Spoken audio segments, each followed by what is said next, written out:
Je n'aurais jamais imaginé que moi et mon beau-père allions arriver à faire cela. Asseyez-vous confortablement, je vais vous expliquer mon histoire. Je m'appelle Annabelle, et j'ai 26 ans. Ma vie a pris un tournant inattendu, un virage que je n'aurais jamais imaginé. Tout a commencé le jour où j'ai réalisé que mes sentiments pour Léo, mon beau-père, allaient bien au-delà de l'affection familiale. Léo est un homme charismatique, avec une présence imposante et une gentillesse qui m'a toujours attirée. Mais ce n'était pas seulement cela. Il y avait une alchimie, une tension palpable entre nous, et je ne pouvais plus l'ignorer. Ce matin-là, tout a changé. Léo était en retard pour le travail et cherchait désespérément sa chemise préférée. Je l'avais prise secrètement la veille et cachée sous mon lit, un geste impulsif, irrationnel, mais je voulais qu'il la cherche, qu'il vienne à moi. Mon cœur battait à tout rompre alors que je l'observais, frénétique, fouillant dans son armoire. « Annabelle, as-tu vu ma chemise bleue ?» m'a-t-il demandé, la frustration se lisant sur son visage. Je me suis approchée de lui, essayant de masquer mon excitation. « Non, je ne l'ai pas vue » ai-je menti, mon regard fuyant le sien. Finalement, il a abandonné et a choisi une autre chemise. Alors qu'il descendait les escaliers, j'ai senti mon cœur s'emballer. C'était maintenant ou jamais. Je l'ai suivi et l'ai arrêté au milieu des marches. « Léo, attends » ai-je dit, ma voix tremblante de désir. Il s'est retourné, surpris. J'ai sorti sa chemise de derrière mon dos, un sourire espiègle aux lèvres. « Je crois que tu cherchais ça » ai-je murmuré, mes yeux brillants de luxure. Il a pris la chemise, confus, essayant de comprendre ce qui se passait. Avant qu'il ne puisse dire quoi que ce soit, je me suis avancée et l'ai embrassé. C'était un baiser fougueux, désespéré, et pour une fraction de seconde, il a résisté. Mais ensuite, il a cédé, et nous avons basculé dans une passion incontrôlable. Les escaliers étaient étroits, inconfortables, mais rien de tout cela n'avait d'importance.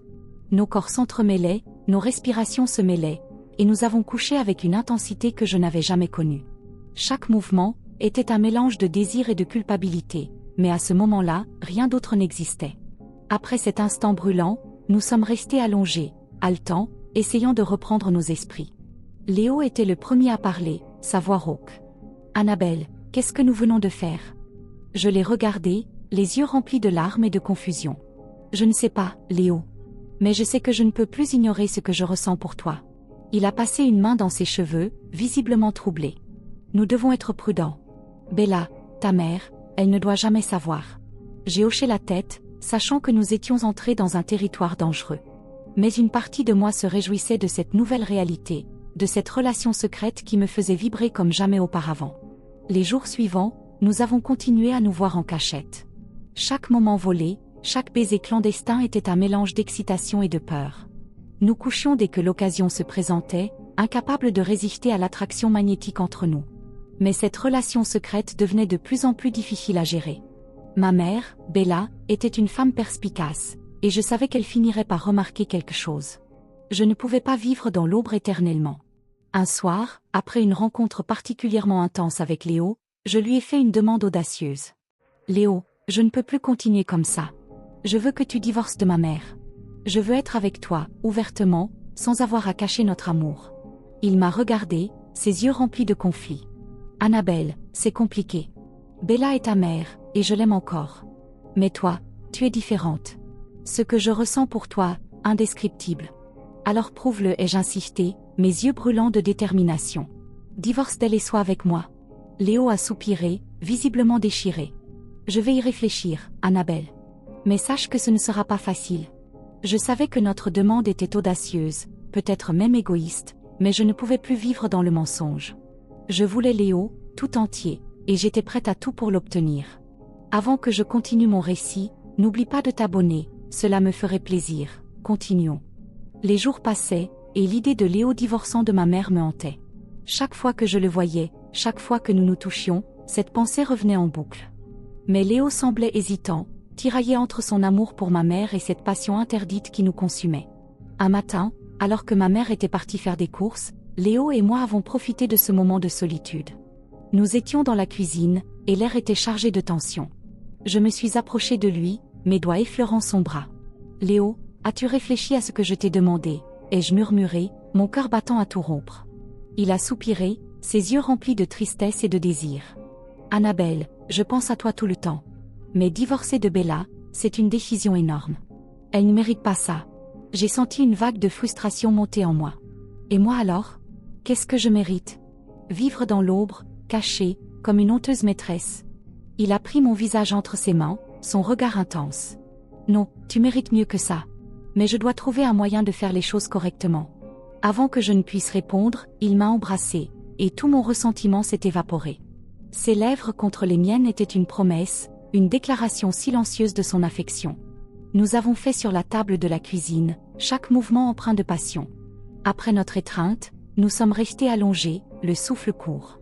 Léo a caressé mes cheveux, son regard perdu dans le vide. Je vais parler à Bella. Je ne sais pas comment, mais je vais le faire. Ces mots ont allumé une lueur d'espoir en moi. Peut-être que notre amour avait une chance après tout. Les jours suivants, j'ai observé Léo et ma mère avec une attention accrue. Chaque sourire, chaque geste de tendresse entre eux me faisait mal, mais je savais que Léo essayait de trouver le bon moment pour lui parler. Je devais être patiente. Un soir, alors que nous étions tous les trois à table, Léo a pris une profonde inspiration. « Bella, il faut que je te parle de quelque chose d'important. » Ma mère a levé les yeux, surprise. « Qu'est-ce qu'il y a, chérie ?» Léo a jeté un coup d'œil dans ma direction, et j'ai senti mon cœur s'arrêter.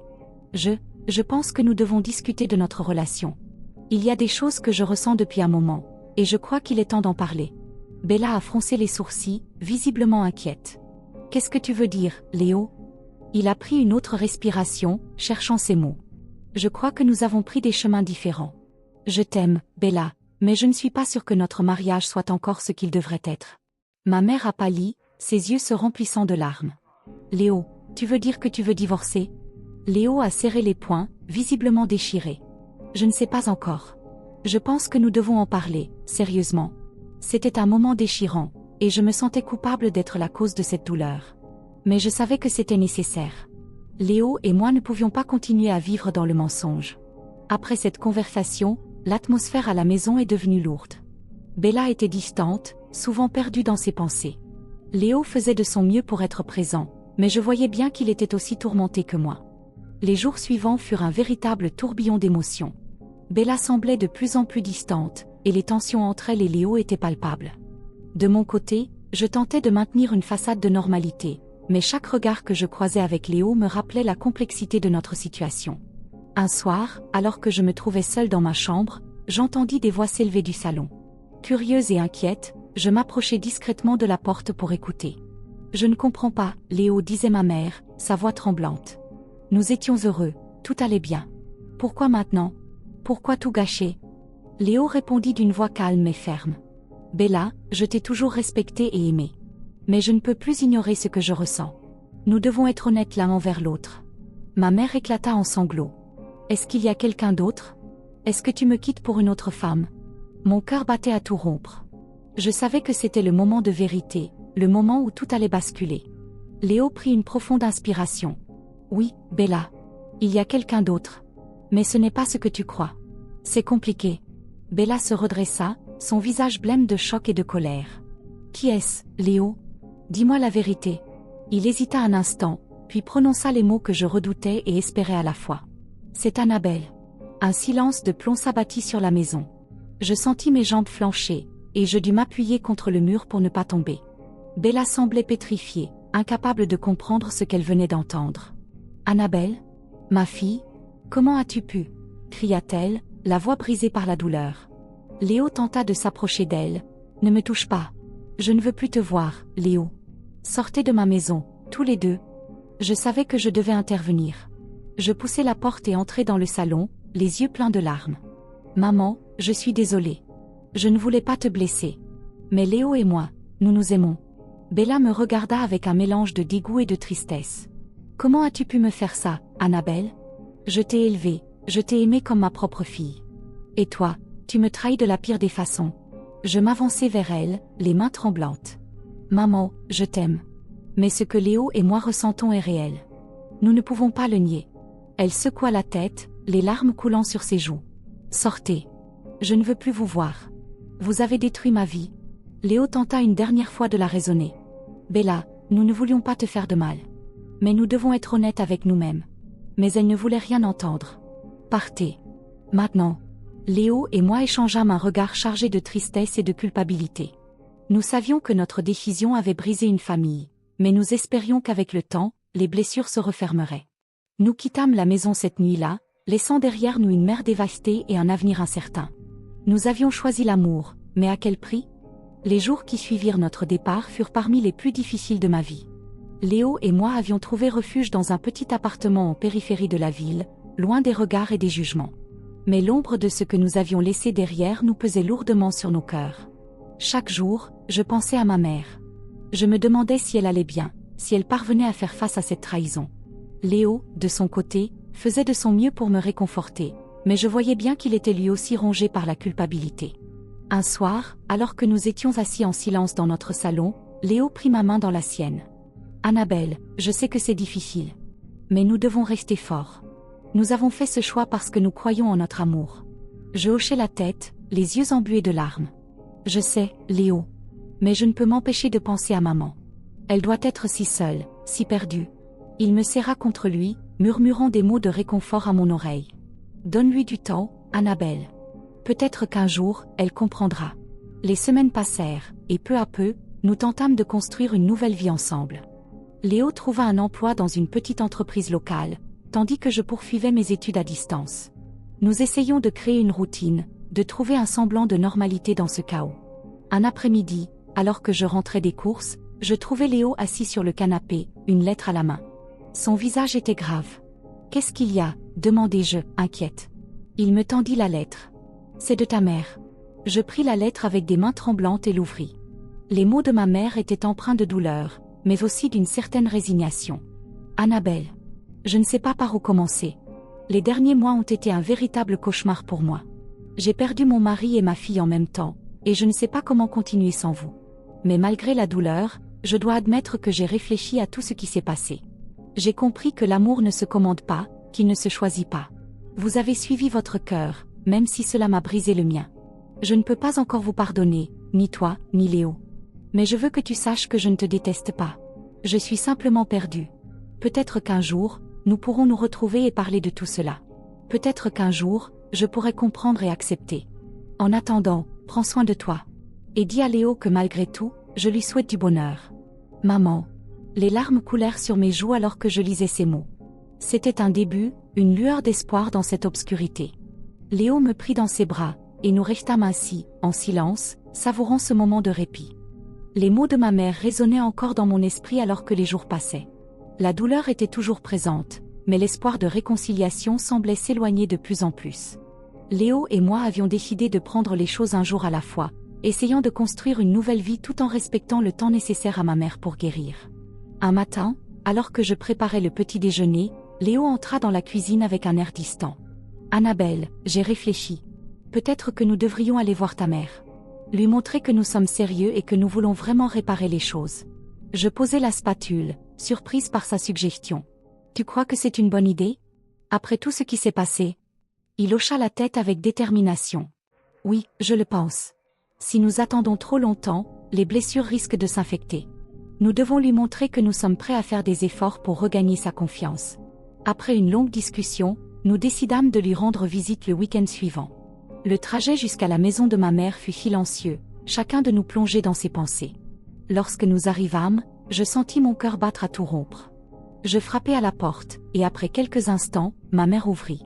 Son visage était marqué par la fatigue et la tristesse, mais il n'y avait aucune lueur d'espoir dans ses yeux. « Bonjour, maman, dis-je doucement, la gorge nouée. » Elle nous regarda, puis fit un pas en arrière pour nous laisser entrer. « Bonjour, Annabelle. » « Léo. » Nous nous installâmes dans le salon, l'atmosphère lourde et chargée d'émotions.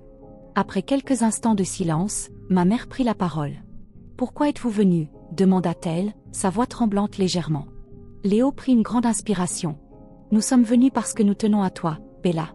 Nous savons que ce que nous avons fait a causé beaucoup de douleur, et nous sommes désolés. Nous voulons essayer de réparer les choses, si tu es prête à nous laisser une chance. » Ma mère resta silencieuse pendant un moment, ses yeux fixés sur le sol. Puis, elle leva les yeux vers moi. « Annabelle, je t'aime. Tu es ma fille, mais ce que tu as fait, je ne sais pas si je pourrai jamais te pardonner. » Je sentis une vague de désespoir m'envahir. « Maman, je suis désolée. Je ne voulais pas te blesser. S'il te plaît, donne-nous une chance. » Elle hocha la tête, les larmes aux yeux. « Je ne sais pas, Annabelle. Je ne sais pas si je peux. » Nous quittâmes la maison de ma mère dans un silence lourd. Le trajet de retour fut encore plus silencieux que l'aller. Une fois rentré à notre appartement, Léo disparut dans la chambre sans un mot. Les jours suivants furent marqués par une distance croissante entre Léo et moi. Il devenait de plus en plus absent, prétextant des réunions tardives et des voyages d'affaires imprévus. Un soir, alors que je rangeais ses affaires, je trouvai un reçu pour un dîner dans un restaurant chic, daté d'une nuit où il m'avait dit qu'il travaillait tard. Mon cœur se serra. Je confrontai Léo dès qu'il rentra. « Léo, qu'est-ce que c'est que ça ?» demandai-je, brandissant le reçu. Il pâlit, puis se ressaisit rapidement. « Annabelle, ce n'est rien. Juste un dîner d'affaires. » Je savais qu'il mentait. « À qui est-ce que tu mens, Léo ?» Il baissa les yeux, incapable de me regarder en face. « Annabelle, je suis désolée. » Les larmes coulèrent sur mes joues. « Comment as-tu pu me faire ça, après tout ce que nous avons traversé ?» Il ne répondit pas, et son silence en disait long. Notre relation, déjà fragile, venait de se briser définitivement. Je savais que je ne pourrais plus jamais lui faire confiance. Ce soir-là, je fis mes valises et quittai l'appartement que nous avions partagé. La douleur de la trahison de Léo et la perte de ma mère étaient trop lourdes à porter. Je me retrouvais seule, le cœur brisé, à essayer de reconstruire ma vie à partir des décombres de mes rêves. Les jours qui suivirent mon départ de l'appartement furent parmi les plus sombres de ma vie. Je m'installai dans un petit studio, loin de tout ce qui me rappelait Léo et ma mère. La solitude et la douleur étaient mes seules compagnes, et chaque jour était une lutte pour trouver un semblant de normalité. Je passais mes journées à travailler, essayant de noyer mon chagrin dans les tâches quotidiennes. Mais chaque soir, lorsque je rentrais chez moi, le silence de mon petit studio me rappelait cruellement tout ce que j'avais perdu. Un soir, alors que je regardais par la fenêtre, mon téléphone sonna. C'était un numéro inconnu. Je répondis, hésitante. « Annabelle, c'est maman. » Mon cœur se serra en entendant sa voix. « Maman, je suis désolée pour tout. » Il y eut un long silence de l'autre côté de la ligne. « Annabelle, je voulais juste te dire que je t'aime. Malgré tout ce qui s'est passé, tu restes ma fille. Mais je ne peux pas te pardonner pour l'instant.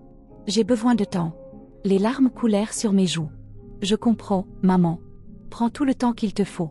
Je t'aime. » Elle raccrocha, et je restai là, le téléphone à la main, sentant un mélange de soulagement et de tristesse. Au moins, elle ne m'avait pas complètement rejeté. Il y avait encore un mince espoir, même s'il était lointain.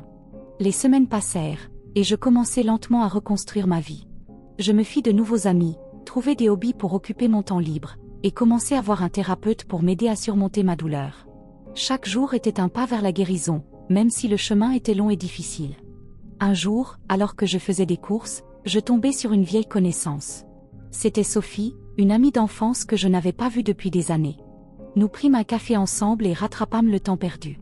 Elle me parla de sa vie, de ses réussites et de ses échecs, et je me sentis moins seule en partageant mes propres expériences. Sophie devint une présence constante dans ma vie, m'apportant du soutien et de l'amitié quand j'en avais le plus besoin. Grâce à elle, je commençais à voir la lumière au bout du tunnel. Un an passa, et bien que la douleur de la trahison de Léo et la distance avec ma mère soient toujours présentes, elle s'était adoucie avec le temps.